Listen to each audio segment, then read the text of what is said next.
Hi friends, welcome to Indhu's kitchen.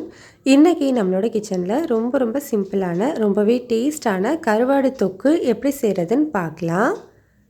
இதை செய்கிறதுக்காக நான் இன்றைக்கி 3 மீடியம் சைஸ் கருவாடு எடுத்து அதை க்ளீன் பண்ணிவிட்டு சின்னதாக கட் பண்ணியாக எடுத்து வச்சுருக்கேன். உங்களுக்கு எந்த வகையான கருவாடு பிடிக்குமோ அதையே நீங்கள் யூஸ் பண்ணிக்கலாம்.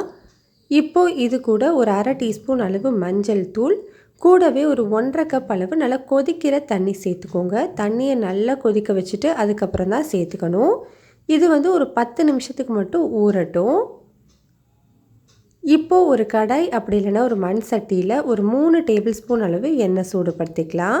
எண்ணெய் சூடானதுக்கப்புறமா அரை டீஸ்பூன் கடுகு, அரை டீஸ்பூன் சோம்பு, கொஞ்சமாக கருவேப்பிலை சேர்த்துக்கோங்க. இதெல்லாமே பொரிஞ்சதுக்கப்புறமா இதில் ஒரு 10 பல்லு பூண்டை முழுசாகவே சேர்த்துருக்கேன். நீங்கள் கல் உருளை இடிச்சிட்டு கூட சேர்த்துக்கலாம். ஒரு 10 செகண்ட் மட்டும் இதை வதக்கிட்டு இது கூட ஒரு 20 சின்ன வெங்காயத்தை நீளமாக கட் பண்ணி வச்சுருக்கேன்.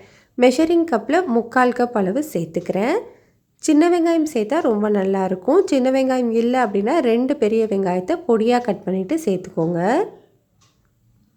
வெங்காயம் ஒரு 2-3 நிமிஷத்துக்கு நல்லா வதங்கி வந்ததுக்கப்புறமா இதில் 2 மீடியம் சைஸ் தக்காளியை நல்லா பொடியாக கட் பண்ணி வச்சுருக்கேன். மெஷரிங் கப்பில் 3/4 கப் அளவு இருக்குது. கூடவே பச்சை மிளகாய் 1 மட்டும் கீறிட்டு சேர்த்துருக்கேன். தக்காளி சீக்கிரமாக வதங்கிறதுக்காக கருவாடு தொக்குக்கு தேவையான அளவு உப்பு ஒரு அரை டீஸ்பூன் கல்லுப்பு சேர்த்துருக்கேன். ஏன்னா நம்மளுக்கு கருவாடுலேயே உப்பு இருக்கும், அதனால் உப்பு பார்த்து சேர்த்துக்கோங்க.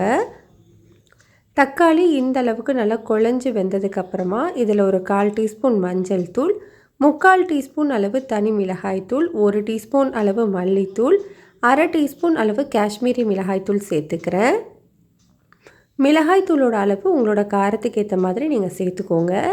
தூளோட பச்சை வாசனை போகிற வரைக்கும் நல்லா வதக்கி விட்டுக்கலாம்.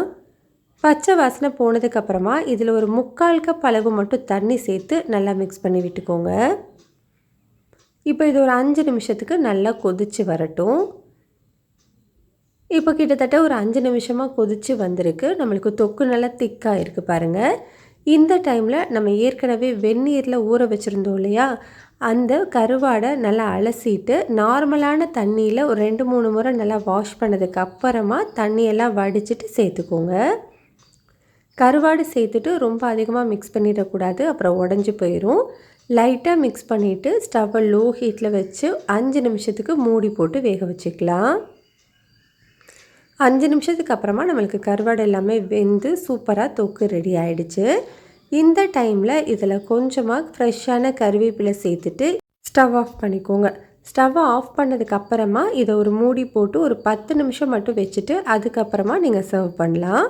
அவ்வளோதான், நம்மளுக்கு டேஸ்டான கருவாடு தொக்கு ரெடி ஆகிடுச்சு. இந்த மெத்தடில் செஞ்சு பாருங்கள், ரொம்ப சூப்பராக இருக்கும். அப்படியே சாதத்தில் போட்டு சாப்பிட்றதுக்கு ரொம்ப நல்லாயிருக்கும். பிடிச்சிருந்தால் லைக் பண்ணி ஷேர் பண்ணிக்கோங்க.